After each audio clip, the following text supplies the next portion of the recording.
September ya kita akan menyampaikan diseminasi pembelajaran mendalam ya. Acara berikutnya yaitu dengan dibuka dengan membaca basmalah Bismillahirrahmanirrahim. Acara selanjutnya yaitu menyanyikan lagu Indonesia Raya yang akan dipimpin oleh dirigennya oleh Bu Erni Risma Sari SPD. Dipersilakan.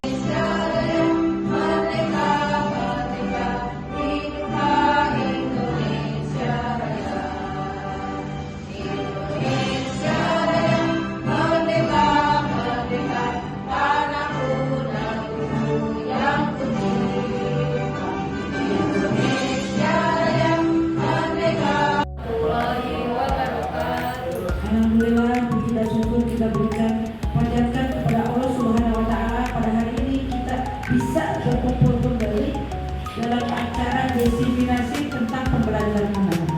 Salawat serta salam kita berikan kepada junjungan Nabi kita Muhammad Sallallahu Alaihi Wasallam. Semoga kita diberikan syafaatnya kepada kita.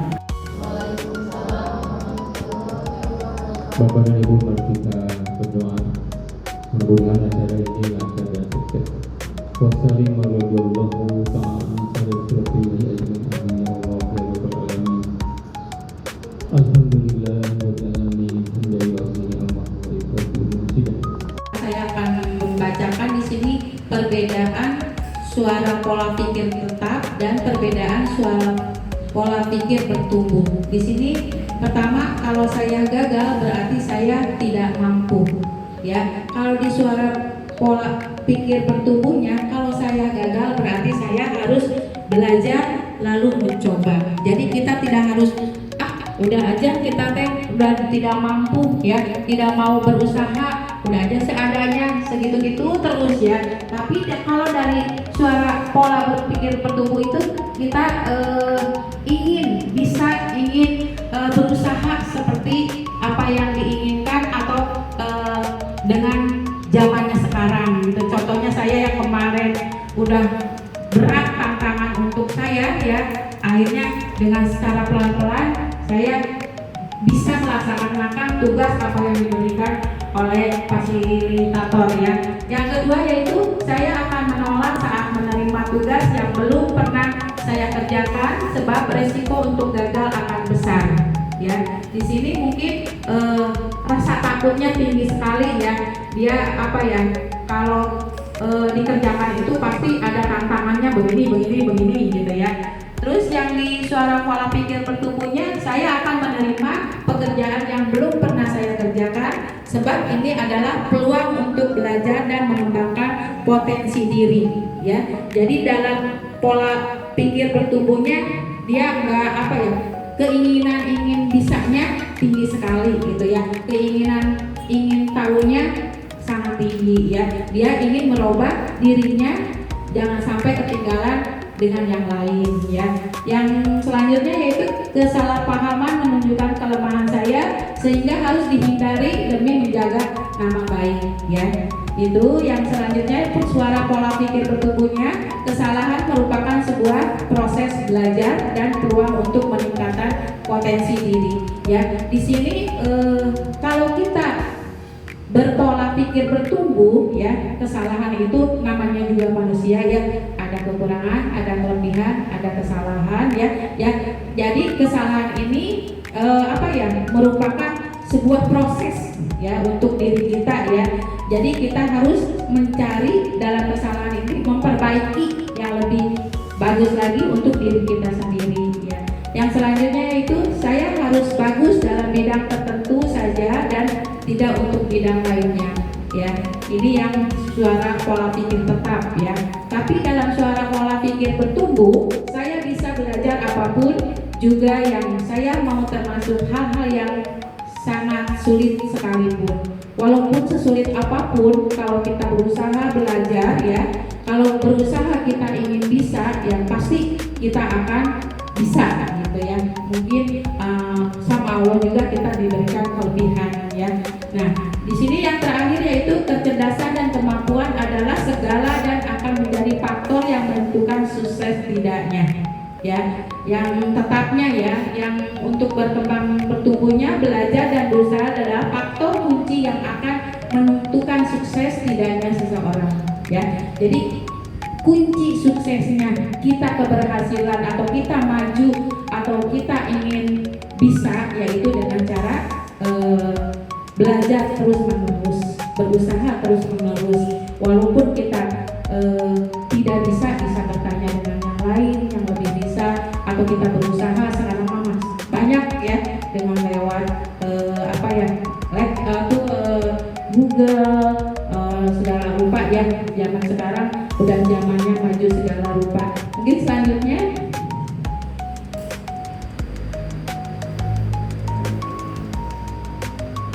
nah di sini komunitas belajar. Komunitas belajar yaitu membangun komunitas belajar merupakan fondasi utama untuk mengembangkan PBB di sekolah yang terdiri dari beberapa macam hubungan, yaitu hubungan guru dengan murid, hubungan guru dengan orang tua, serta hubungan guru dengan guru. Hubungan guru dan murid adalah yang sangat penting sebab ini adalah proses awal dari pembentukan PBB. Di sini kita sudah melaksanakan ya fondasi apa yang dikatakan komunitas belajar ini. Kita selalu berhubungan dengan orang tua ya, apa yang disampaikan ya ke orang tua. Terus kita juga suka kombel ya dengan guru ya. Di sini di dalam komunitas belajar. Terus sekarang hubungan guru dan bahwa guru yakin kepada kemampuan muridnya dalam belajar. Murid menghormati dan menyukai gurunya. Murid mau meminta masukan dari gurunya. Murid sadar bahwa nilai akademik yang diperoleh tidak lebih penting daripada perkembangan diri mereka sendiri. Murid merasa aman dengan gurunya. Ya, ini yang sering kita lakukan ya antara hubungan guru dan murid ya, bahwa murid itu selalu yakin ya bahwa kemampuan murid itu dalam belajar. Kita sudah bisa membedakan anak ini mah begini, anak ini mah begini ya. Dan murid juga suka mau meminta masukan dari guru. Bu, harus bagaimana kita belajarnya supaya mendapatkan nilai yang lebih tinggi atau nilai yang sesuai yang kita dari batas KKM kelas kita ya. Mungkin untuk kelas atas ya atau kelas bawah mah tidak ya, paling kita hanya berkomunikasi dengan cara ngobrol, bermain ya. Itu aja. Yang selanjutnya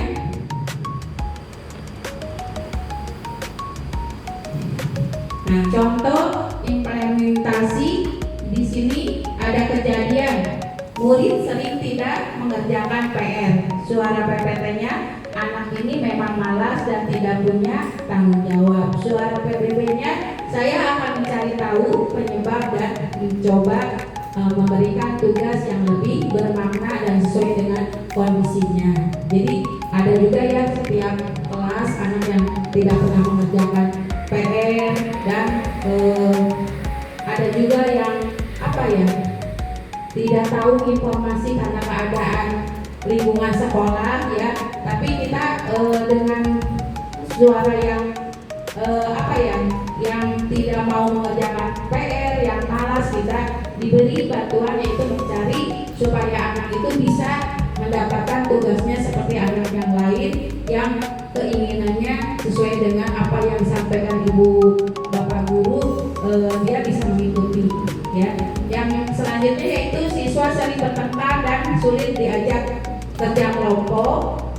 Yang suara PPT-nya, anak-anak ingin memang nakal dan susah diatur. Suara PBB-nya, saya perlu melatih keterampilan sosial mereka melalui permainan dan diskusi kelompok yang struktur ya. Di sini anak-anak sering ya kita mengalami ya semua tingkatan ya, maupun kelas bawah, kelas atas ya.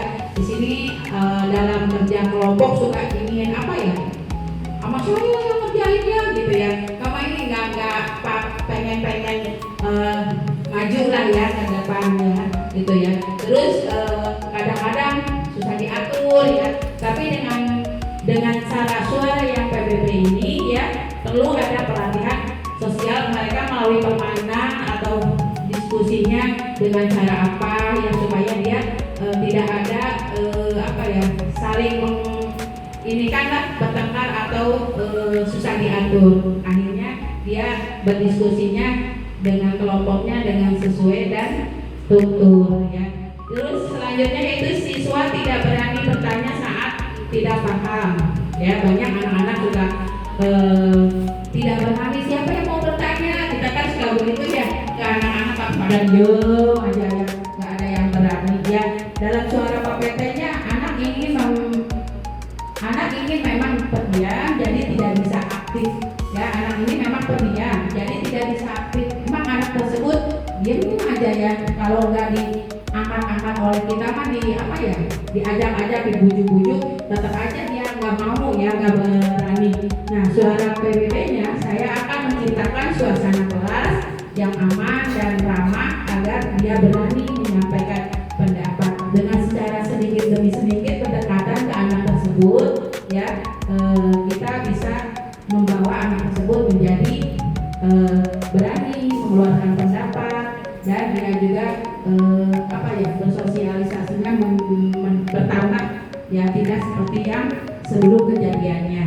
Yang terakhir yaitu banyak siswa tidak fokus saat pembelajaran berlangsung. Banyak ya, kalau kita nggak bawel ya, kita nggak banyak bicara ya, anak ada yang main tuh salah ke sini, ada yang iseng, ada yang bagaimana mengganggu temannya ya. Tapi dalam suara PPT anak-anak sekarang memang tidak bisa diam dan susah konsentrasi ya.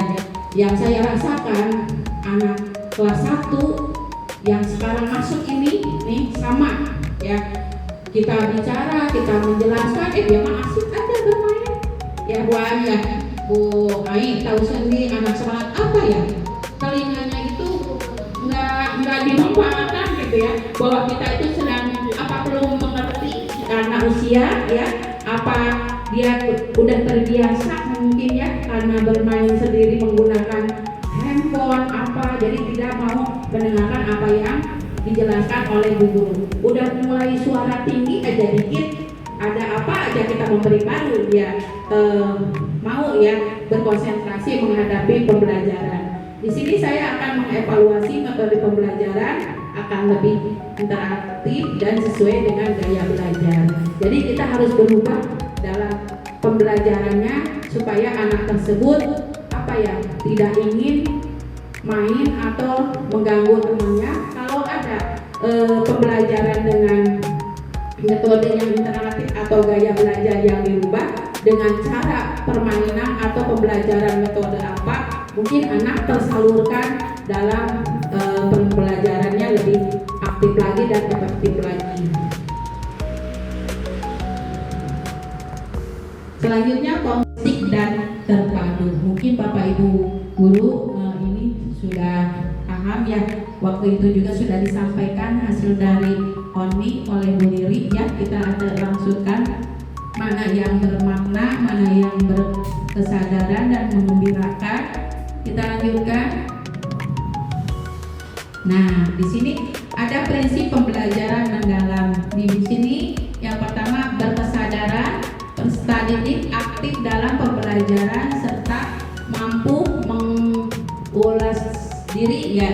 Terus ditambah lagi bermakna, peserta didik menerapkan pengetahuan secara kontekstual. Terus menggembirakan, suasana belajar positif, menantang, menyenangkan dan memotivasi. 4 pilar menurut Ki Haji Dewantara yaitu olah pikir intelektual, mengasah akal dan nalar kritis, olah hati, etika, menanamkan nilai budi pekerti, olah rasa, estetik, mengembangkan kepekaan, estetik dan empati, olahraga yaitu kinestetik, menjaga kesehatan fisik dan ketangguhan. Ini prinsip pembelajaran mendalam. Di sini ada lagi yaitu memuliakan. Dalam penerapan pembelajaran mendalam, semua pihak yang terlibat saling menghargai dan menghormati dengan mempertimbangkan potensi, martabat dan nilai-nilai kemanusiaan. Pembelajaran mendalam yaitu berkesadaran, bermakna, menggembirakan. Olah pikir, olah hati, olah rasa, olahraga, mewujudkan profil dari lulusan 8 dimensi ya. Itu ya, nanti kita lebih ini lagi di ininya. Selanjutnya yaitu pembelajaran mendalam. Di sini yang sudah dibicarakan tadi ya oleh Bu Eni juga ya, olah pikir merupakan proses pendidikan yang berfokus pada pengasahan akal budi dan kemampuan kognitif seperti kemampuan untuk memahami, menganalisa dan memecahkan masalah. Ya. Terus di sini olah hati adalah proses pendidikan untuk mengasah kepekaan batin, membentuk budi pekerti serta menanamkan nilai-nilai moral dan spiritual. Mungkin dalam olah pikir itu dari segi pengetahuannya ya. Kalau olah hati dari segi sikap sehari-harinya.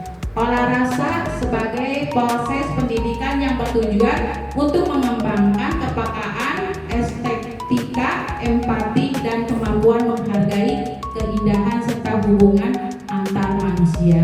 Ya. Yang selanjutnya yaitu olahraga merupakan bagian dari pendidikan yang bertujuan untuk menjaga dan meningkatkan kesehatan fisik, kekuatan tubuh serta membentuk karakter melalui kegiatan jasmani. Mungkin dalam kita selama pembiasaan 1 minggu dari mulai hari Senin, Selasa, Rabu, Kamis, Jumat sudah masuk ke olah pikir, olah hati, olah rasa, olahraga ya.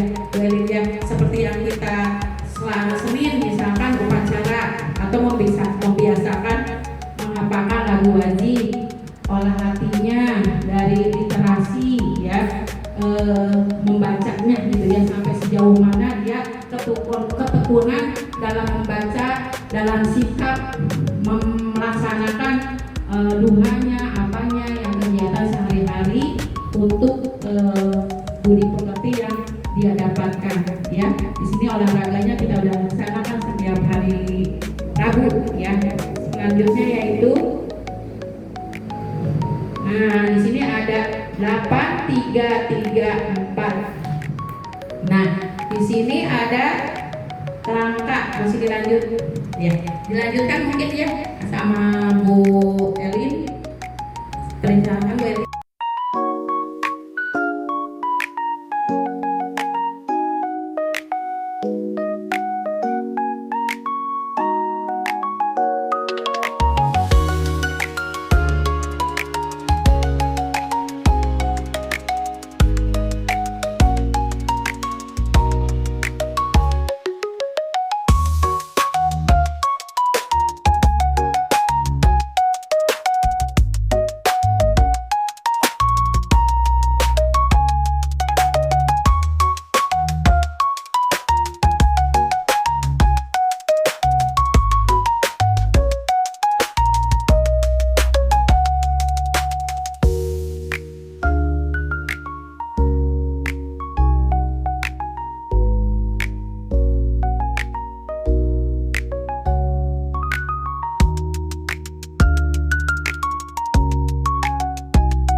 Silakan berkomunikasi.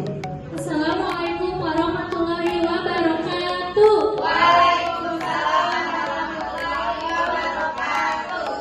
Teman-teman, kami dari kelompok komunikasi akan mempresentasikan mengenai 8 dimensi lulusan. Tapi sebelumnya kita mempunyai yel-yel. Tolong disimak ya. Tolong simak ya.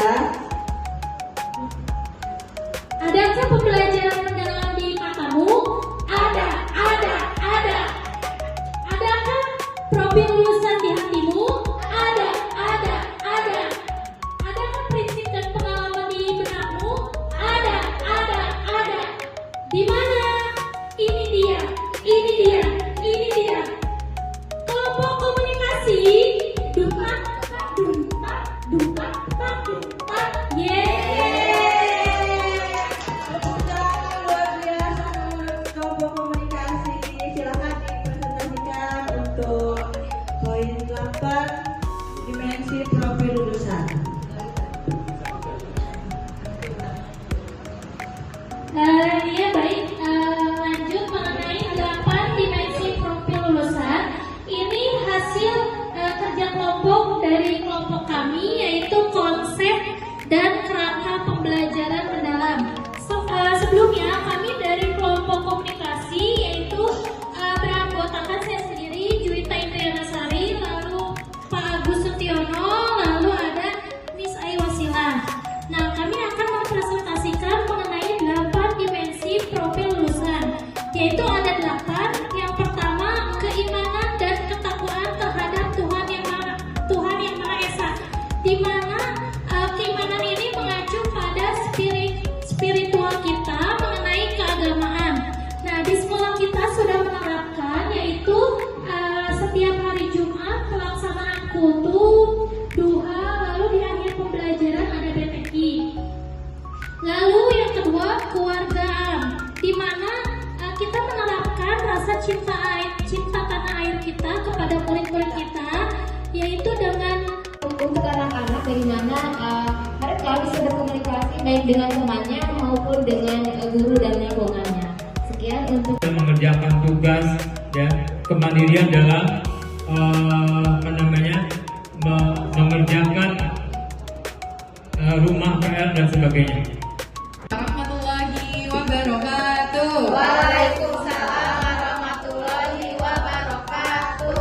Selamat pagi Bapak Ibu Guru SD Alista. Kami dari kelompok kesehatan akan memaparkan hasil diskusi ya Pak terkait prinsip pembelajaran mendalam dan pengalaman belajar dari pembelajaran mendalam itu sendiri. Tapi ya sebelum kita memaparkannya, kita perkenalan dulu nih sama Bapak yang paling ganteng di kelompok kita. Ada Bapak siapa namanya? Ujang saja. Pak Ujang. Kalau saya Bu Liri dan paling pemayu. Oke, sebelumnya kita juga punya yel-yel ya. Mohon ditonton. Oke, udah siap Bapak Ibu? Ya, kelompok kesehatan sehat. Sebelah kanan, sebelah kiri, bertepuk tangan. Ha, di mana kesehatan? Di sini, di sini, di sini. Kesehatan, sehat raganya, sehat jiwanya, Sehat dompetnya. Nah, itu aja. Oke, kita masuk ke pemaparan nih ya. Nanti dieditkan Willy.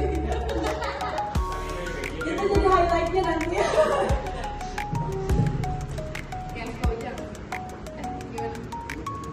Ya, kita kelompok kesehatan ini mendapatkan bagian dari prinsip pembelajaran mendalam dan pengalaman belajar. Nah, pertama-tama saya akan menjelaskan kembali apa yang saya dapatkan tadi dari hasil pemaparan Bu Elin dan Bu Sal. Jadi kan prinsip pembelajaran mendalam itu ada 3, singkatannya BBM, berkesadaran, bermakna, dan menggembirakan. Berkesadaran ini di mana guru dengan menggunakan pembelajaran mendalam mengarahkan siswa untuk memiliki kesadaran akan pentingnya pembelajaran di hari tersebut. Jadi sebisa mungkin kita menghadirkan siswa seutuhnya di dalam kelas, jadi tidak setengah-setengah. Misalnya emang Belajar adalah tentang merefleksi. Merefleksi adalah murid diajak untuk memahami apa tujuan dari pembelajaran dan sejauh mana tujuan itu telah tercapai. Apabila belum tercapai, maka guru akan merefleksi kepada pembelajaran berikutnya. Nah, itu saja pemaparan. menjelaskan 4 kerangka pembelajaran. Praktek pedagogi merupakan strategi mengajar yang dipilih guru untuk mencapai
mendapatkan bukti kesiapan belajar secara emosional dan mental, pengetahuan awal dan kebutuhan belajar murid, tuntutan capaian pembelajaran dalam kurikulum, tingkat pemenuhan persyaratan dari CP dan minat atau keinginan. Metode analisis pencapaian CP sebelumnya ada pretest, diskusi awal, kuesioner, dan lain-lain. 2. Asesmen selama proses pembelajaran direncanakan untuk memantau perkembangan belajar murid, memberikan umpan balik untuk perbaikan kontinu atau baik dari guru ke murid maupun dari murid ke guru melalui beragam teknik antara lain observasi, refleksi, diskusi, kuis, atau jurnal pembelajaran. 3. Asesmen hasil pembelajaran direncanakan untuk mengukur pencapaian kompetensi sebagai bukti keberhasilan pembelajaran dengan beragam cara antara lain tes, portofolio, proyek, presentasi, dan sebagainya. Asesmen harus dipastikan selaras dengan tujuan pembelajaran dan pengalaman belajar yang di-describe ya. Kita lanjutkan aja ya. Di sini ada proses penyusunan perencanaan pembelajaran. Pertama, menganalisis pencapaian pembelajaran. Terus menyusun tujuan pembelajaran, alurnya, merencanakan pembelajaran dan asesmen. Di sini ada catatan proses perancang kegiatan pembelajaran ini diperuntukkan bagi pendidik yang akan merencanakan pembelajaran secara mandiri. Ya. Lanjutkan lagi. Diskusi kelompok, membuat RPP pembelajaran mendalam dengan menerapkan kerangka dan konsep pembelajaran mendalam. Kita bisa berdiskusi dengan satu kelas ininya. Langsung di sini diskusi aja. Kita akan mendiskusikan membuat RPP yang sudah nanti mau di belakangan. Itunya tugasnya. Dilanjutin lagi mengenai inquiry. Bu Eli dulu, Ibu. Ya. Kita lanjutkan lagi ke acara berikutnya yaitu ke inquiry kolaborasi pada pembelajaran mendalam. Nah, di sini ada inquiry kolaboratif dalam pembelajaran. Modul ini dirancang untuk membantu para guru memahami dan mengimplementasikan pendekatan inquiry kolaboratif sebagai strategis pembelajaran mendalam yang relatif dan berbasis kolaborasi dalam dunia pendidikan yang terus berkembang. Keberhasilan pembelajaran tidak hanya ditentukan oleh kemampuan individu guru, tetapi juga oleh bagaimana guru dapat bekerja sama secara efektif, berbagi pengalaman, dan melakukan refleksi bersama untuk meningkatkan kualitas pembelajaran. Inquiry kolaboratif menekankan pentingnya proses kolaboratif guru yang berkelanjutan, dialog terbuka, dan pengambilan keputusan berdasarkan data dan pengalaman yang nyata di kelas ya. Ini inquiry kolaboratif dalam pembelajaran. Di sini siklus inquiry kolaboratif. Di sini ada identifikasi, akses, desain, perancangan, implementasi, pengukuran, refleksi, dan perubahan.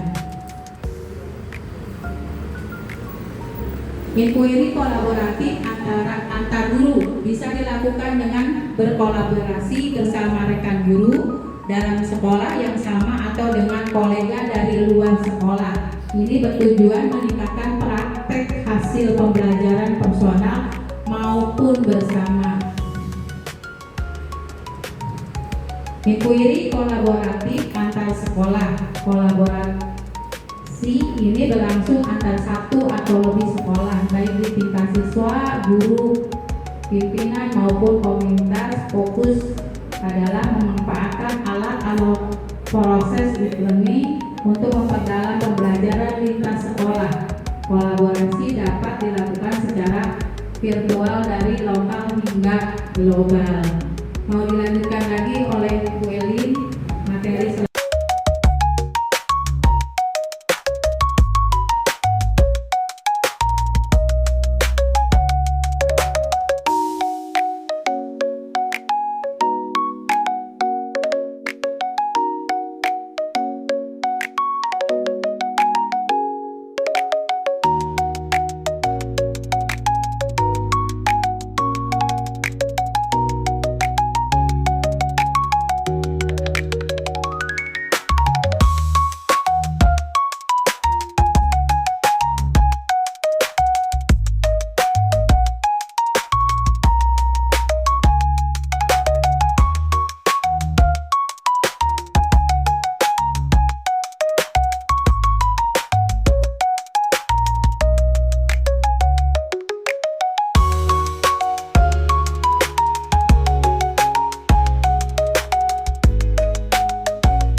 kuning kedua,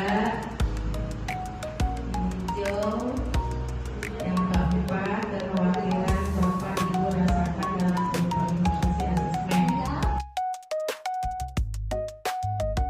Ampun, makin turun. Bapak Ibu jangan lupa untuk mengisi daftar hadir ya. Daftar hadir yang disediakan. Untuk sesi kedua nanti ada pembuatan RPP. Bapak Ibu bisa menyiapkan, boleh nyari searching dulu dari sekarang. Ini